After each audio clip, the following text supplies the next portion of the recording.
Et voilà, 2022 est terminé, et c'est la période dans laquelle je poste ma sélection des meilleurs moments des animés de l'année. Comme d'habitude, les moments choisis sont surtout ceux qui ont fortement marqué la communauté de fans ainsi que l'industrie de l'animation, alors c'est normal que toutes les scènes dont on va parler dans cette vidéo proviennent des animés les plus populaires de l'année. Évidemment, soyez à jour dans les animés de la liste suivante pour éviter de vous faire spoil. Si vous êtes prêts, et ben c'est parti. Numéro 8, La danse de Dabi, My Hero Academia saison 6, épisode 11. Si on parlait seulement de manga, je pense que cette scène aurait été plus haute, mais voilà, après l'extraordinaire saison 4, l'anime de MHA a bien perdu en qualité. Alors il est loin d'être nul, et on peut remercier le studio Bones qui fournit un travail incroyable sur l'œuvre de Korei Horikoshi depuis 2016, mais l'adaptation n'est pas incroyable, on a de plus en plus d'écart de qualité entre les épisodes et on peut reprocher aux saisons 5 et 6 un manque d'intensité et d'ambiance sombre comparé aux scènes du manga. Le raid ultime contre les vilains a été lancé, profitant de l'état végétatif de Shigaraki et de l'emprisonnement de All for One, les héros, dirigés par le nouveau numéro 1 Endeavor, prennent d'assaut la base du Front du Paranormal, ainsi que l'hôpital de Jakku, afin de défaire le créateur des Nomu. Cependant, tout ne se passe pas comme prévu, Shigaraki se réveille, détruit toute la zone sur des kilomètres, tue Crust et met hors d'état de nuire Gran Torino et Eraserhead. En plus de cela, Gigantomachia se réveille et court en direction de Jakku en portant sur son dos toute l'alliance des super vilains, dont Dabi. C'est une fois en face de Endeavor et de Shoto que Dabi va révéler sa véritable nature, non seulement à sa famille, mais au monde entier. Car en réalité, Dabi est Toya Todoroki, le premier fils d'Endeavor et donc le frère de Shoto. Celui-ci voue une profonde haine envers son père qu'il a fait naître seulement pour en faire une arme destinée à surpasser All Might et qu'il l'a jeté lorsqu'il s'est rendu compte que son altère détruisait son propre corps. Laissé pour mort après un grand incendie, ce n'est que plusieurs années plus tard qu'il révèle sa véritable identité, présentant dans un discours somptueux et plein de haine la terreur du numéro 1 des héros, celui qui abusait de ses enfants. Sombre, bien rythmé et magnifique, cette scène est peut-être la meilleure de ce début de saison 6 et nous a bien rappelé que l'anime de MHA faisait partie des grands. Mais c'est surtout une scène avec un fort retentissement dans le monde même de l'œuvre, c'est à partir de là que l'image de Endeavor s'effondre et que la violente vengeance de Dabi va se mettre en place. Numéro 7, la tant attendue déclaration, Kaguya-sama Love is War saison 3, épisode 12. Kaguya-sama est pour moi un banger absolu et l'adaptation animée du manga, qui s'est en plus terminée il y a quelques semaines, est l'une des meilleures que j'ai pu voir.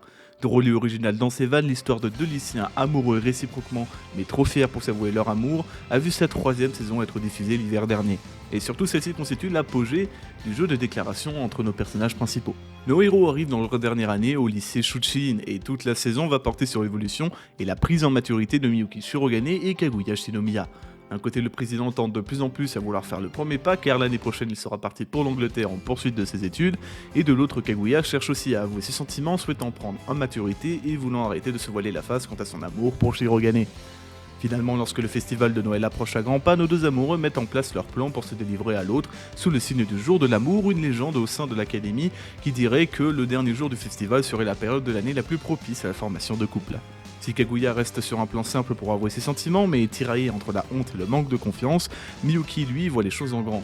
Il crée une énigme que seul Kaguya pourra résoudre, preuve ultime de son amour. Il se fait passer pour un voleur, laisse des indices un peu partout et finalement, déguisé en personnage de Sailor Moon, il attend Kaguya sur le balcon du clocher de l'école.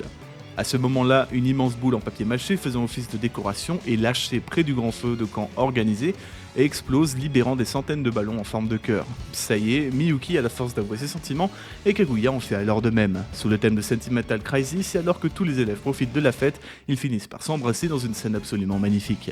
La saison 3 a vraiment dédoté des deux premières, en proposant un contenu toujours aussi drôle mais bien plus dramatique pour nos héros. Ishigami a avoué ses sentiments à Tsubame, Ino a appris à améliorer ses relations sociales, et Asaka a finalement trouvé la force de dire les choses en face à Shinomiya. Et cette scène finale s'étendant des épisodes 12 à 13 cristallise le message fort de cette saison 3, nous sommes comme nous sommes, rien ne sert de vouloir changer, il faut apprendre à s'accepter et aller au bout de ce que l'on ressent. Numéro 6, la chute de la 4ème division, Chainsaw Man épisode 8. L'ultra populaire manga de Tatsuki Fujimoto s'est doté cette année d'une des meilleures adaptations avec l'un des staffs les plus impressionnants de l'histoire, Ryu Nakayama, Tatsuya Yoshihara, Kiyotaka Oshiyama, Yusuke Takeda ou encore Naomi Nakano. Animation, références culturelles, notamment dans l'opening Kickback de Kenshu Yonezu, présence de CGI mais ultra bien gérée et production générale par Mappa, on a là une œuvre de qualité adaptant l'un des meilleurs mangas récents. L'agente Makima de la sécurité publique a décidé de créer la division spéciale numéro 4, dans laquelle possédés démons et humains Devil Hunters travailleraient main dans la main. Néanmoins, notre héros, Denji, le possédé tronçonneuse, va devenir la cible directe du démon flingue qui va missionner de puissants chasseurs de primes pour le tuer et récupérer son cœur. Pour ce faire, ceux-ci vont éliminer un à un les compagnons de la division 4 jusqu'à tuer Himeno et réduire fortement l'espérance de vie de Haki. Devenu le démon Katana, le fils de l'ancien employeur de Denji va réussir à vaincre Aki grâce à l'aide de Sawatari. Déjà blessé pour le protéger de la mort, Himeno va léguer sa vie au démon fantôme pour éliminer la menace dans une scène incroyablement épique mais paradoxalement silente et mélancolique. Perdant ses membres un à un, Himeno finit par disparaître, mais ce qui est le plus cruel, c'est qu'elle ne réussira cependant pas à tuer son ennemi.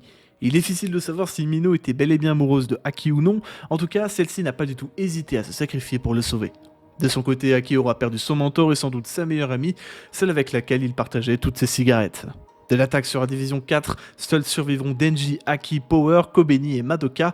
On a pu dans cet épisode 8 sentir tout le sadisme de Fujimoto et des réalisateurs car juste avant, on avait eu une réunion amicale et festive entre tous les membres, ce qui nous avait conduit à les apprécier. Et en particulier Himeno qui était l'un des personnages les mieux écrits du début de Chainsaw Man, malgré sa mort héroïque mais quelque peu précipitée. Je pense sans trop avancer que l'anime de Chainsaw Man a bénéficié de la meilleure réalisation et mise en scène parmi les animés de 2022 avec Kaguya-sama, Bocchi the Rock et Bleach. Et du coup, ça n'annonce que du bon pour la suite. Numéro 5, le véritable plan d'Eren, Shingeki no Kyojin saison 4, épisode 20. On l'a peut-être oublié, mais oui, la fin de cette seconde partie de la saison 4 s'est bien terminée en 2022. Et en particulier cet épisode 20 qui aura profondément marqué la communauté de fans. Tout le monde connaît l'Attaque des Titans, le manga d'Hajime Isayama, finalisé en 2021, a vu sa popularité grimper en flèche grâce à 3 premières saisons, toutes plus incroyables les unes que les autres. Beaucoup de choses ont changé avec cette saison 4, que ce soit nos personnages devenus adultes, ou bien que ce soit le studio d'animation, MAPPA ayant repris l'œuvre entamée par Wit Studio. Si les scènes ne sont plus aussi spectaculaires qu'auparavant, la patte de MAPPA brille dans les moments les plus tristes et les moments les plus sombres. Sig avait monté un plan pour sauver les Eldiens, celui de les rendre stériles afin que la lignée des Titans puisse s'éteindre progressivement. Eren, lui, était originellement d'accord et devait en rentrer en contact avec son demi-frère pour activer les pouvoirs du Titan originel. Malgré les tentatives de Mar pour empêcher cela, et malgré un headshot sur Eren de la part de Gabi, les deux frères se rejoignent finalement. Cependant, dans le monde d'Ymir, Eren dévoile sa véritable nature, survolant leur survenir. Sig assiste au retournement de veste de son frère et se rend compte qu'il est possible depuis le futur d'influencer le passé.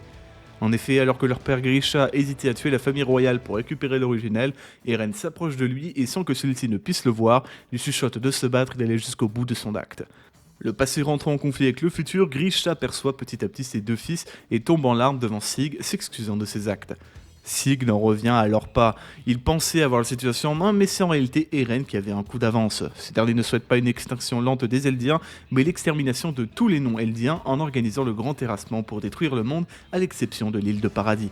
Eren s'attire les faveurs d'Ymir et lui promet de tuer tous ceux qui ont participé à sa mort, à elle et à tous ses descendants.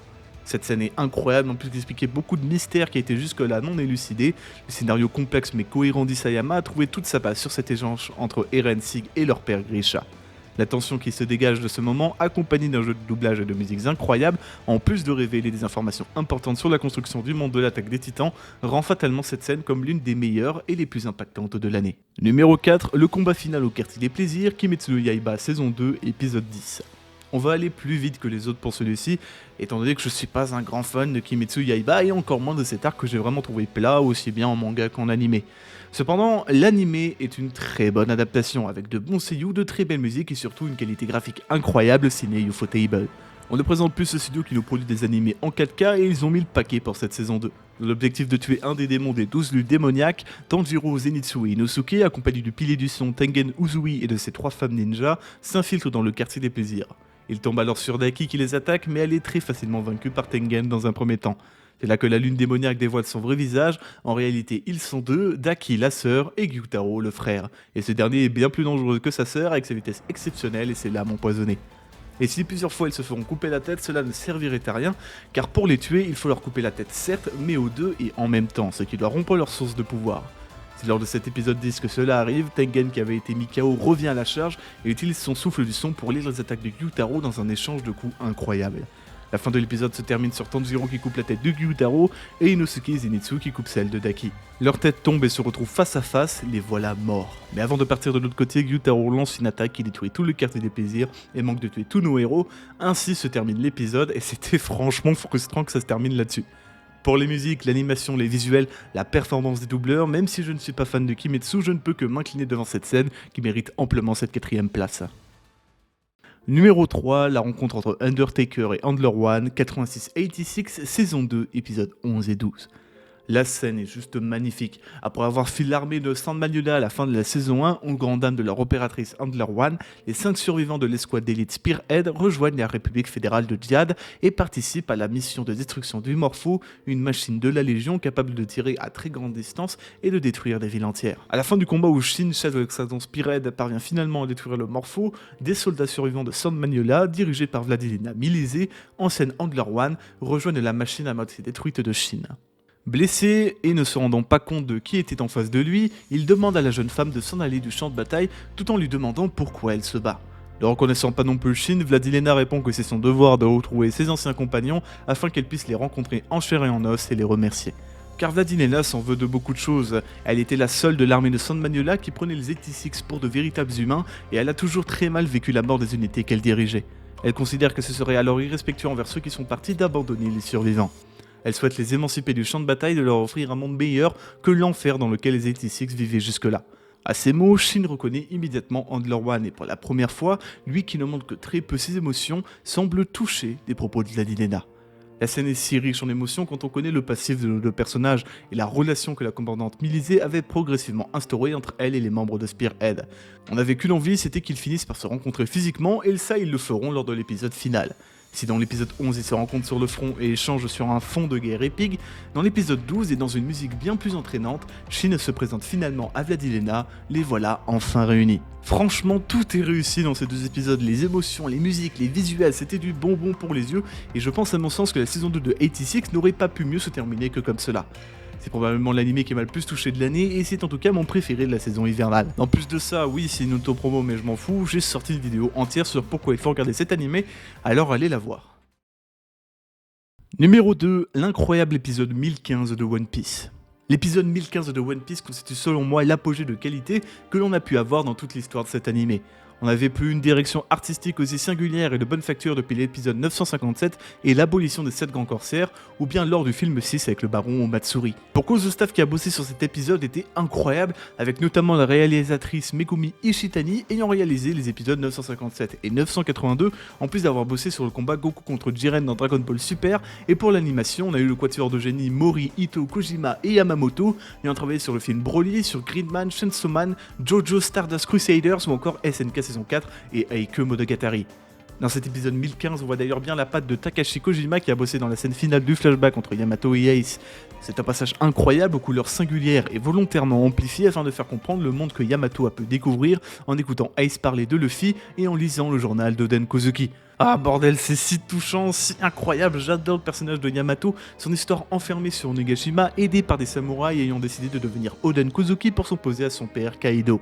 Les mots sont durs à trouver pour décrire cette scène qui dénote vraiment de ce dont on a l'habitude de voir avec l'anime One Piece. En plus de cela, l'épisode 1015 se termine sur le début de ce que les fans appellent Roof Piece, cette partie de Onigashima qui commence dès lors que Killer, Kid, Law, Zoro et Luffy arrivent au sommet du crâne pour y affronter Kaido et Big Mom. À ce moment-là, on retrouvait le One Piece que l'on connaissait, mais avec quelque chose de différent. Les musiques n'ont pas changé depuis presque 15 ans, mais on ne s'ennuie pas pour autant. Elle colle parfaitement à toutes les nouveautés de l'anime durant cet arc si important. L'anime One Piece fait enfin partie des grands. On sent que l'animation n'a jamais été aussi belle qu'aujourd'hui d'un point de vue visuel. L'entrée épique de Luffy qui démolit la porte de sortie vers le sommet de l'île d'Onigashima et sa déclaration de guerre directement face aux deux empereurs, c'est ce pourquoi on aime One Piece et c'est ce qui finit d'établir l'épisode 1015 à cette seconde place entièrement méritée. Mais avant que nous parlions du numéro 1 de ce top, parlons un peu des mentions honorables qui auraient mérité de figurer dans ce top. Tout d'abord, il y a les premiers épisodes d'Awashi où la mère d'Aoi hésite à l'envoyer dans le club de l'Espérion. Ensuite, il y a le match entre l'équipe V et l'équipe Z dans Blue Lock. Ensuite, on a la mort de Jinbo Baigawara dans MHA saison 6, la vengeance de Faputa dans Made in Abyss saison 2, le combat final de Chisato dans Licorice Recoil, le rêve d'aller sur la lune de Lucy dans Cyberpunk Edge Runners, et enfin le match de badminton incroyable et aussi décalé de Spy X Family. Ce qui nous laisse avec le numéro 1 de ce top, The Fire, Bleach Thousand Year Blood War, épisodes 6 et 7. Yamaji wa sonna jōshiki no tsujiru hito ja nai n da yo.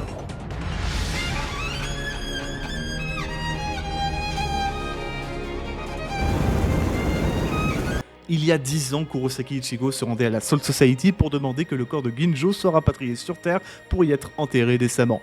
Ainsi se conclut l'arc Fullbringer, mais aussi l'anime de Bleach tout entier. Il faudra attendre octobre 2022 pour revoir Shinigami, Hollow et Quincy réapparaître sur nos écrans, et le moins que l'on puisse dire, c'est que l'attente en valait vachement la chandelle.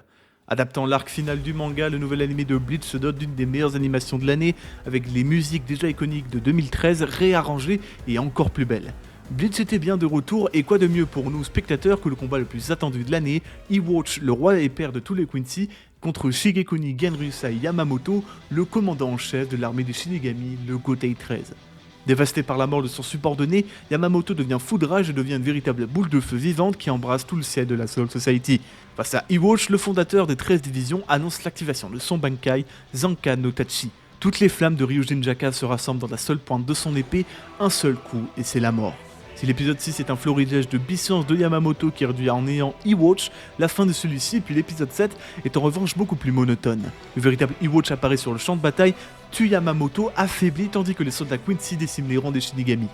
Yamamoto n'est plus ce qu'il était, il y a 1000 ans lorsqu'il avait vaincu Iwatch, il était à la tête des 13 sanguinaires, les 13 plus puissants capitaines de l'histoire de la Soul Society, et aujourd'hui les nouveaux capitaines ont perdu. Mais ce qui est le plus important, ce n'est pas de savoir que Gotei 13 s'est affaibli au fil du temps, mais qu'il a au contraire grandi vers une organisation orientée vers la paix, où la discipline et l'instruction priment sur la violence et la destruction. C'est ce qu'a construit le vieux Yamamoto tout le long du dernier millénaire. Ainsi s'éteignant d'une façon que certains considéreront comme lâchée, injuste, Genryusai Shigekuni Yamamoto part en ayant construit un nouveau Gotei 13, peut-être pas aussi puissant que celui d'avant, mais plus dévoué et efficace pour le maintien de la paix et d'un équilibre. Le vieil homme laissera derrière lui une nouvelle génération qui aura hérité du sens du devoir et des idées tournées vers le futur et le progrès. Et nul doute que ce sera cette nouvelle génération qui viendra à bout de Iwatch, celui qui a mis fin à l'ancienne. Et on ne pouvait pas mieux espérer que cet affrontement pour nous faire comprendre tout cela. Il est magnifique, bien orchestré et articulé, épique, mais aussi plein de sens et d'émotions. Et vous, quels ont été vos moments préférés de 2022 ? N'hésitez pas à me le faire savoir en commentaire et à me faire parvenir vos critiques et vos avis quant à cette vidéo. À vous abonner évidemment, car plus on est nombreux à parler d'animés et de mangas sur cette chaîne, mieux ce sera. Ainsi l'année se termine et 2023 annonce déjà du lourd et j'ai vraiment hâte de l'année qui arrive tellement ça va être incroyable. En attendant, moi je vous souhaite une bonne année, un peu en retard certes, et j'espère que vous avez tous pris de bonnes résolutions. C'était Kamui, ciao.